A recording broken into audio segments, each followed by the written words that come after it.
The biggest question I get is how much of the story is true? So I'm Rosy Crumpton, and I am the author of All I Left Unsaid, A Latina's Journey Toward Truth. You know, a lot of it is true. A lot of it, I'm a proud Panamanian, and the story celebrates Panama. Picture of me, I was 7 years old. I moved here when I was almost 7 years old with my mom. And when we came, it was just her and I. My biological father stayed behind. So I grew up very loved, as one of 9 siblings.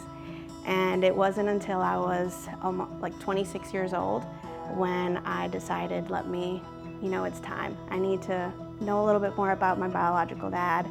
And so I found him on a Google search. And when I reconnected with him, I learned that I have 2 brothers and a sister that I didn't know I had.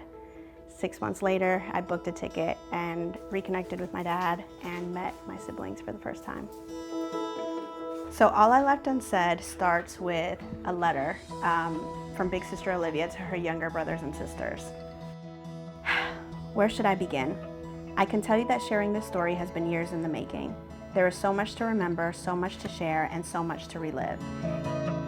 I felt completely alone in carrying this thing that had happened to me. I wanted help, but how could I seek it when I couldn't talk about it? I was alone. It took me 7 years to write it, so now it's like my dream is out there and people are reading it. There's some scary feelings that come with it because, a lot of parts in it are true.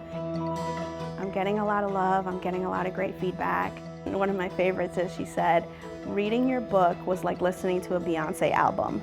All the emotions. So there's crying, there's laughing, and that's what I wanted, and that's what people are getting out of it.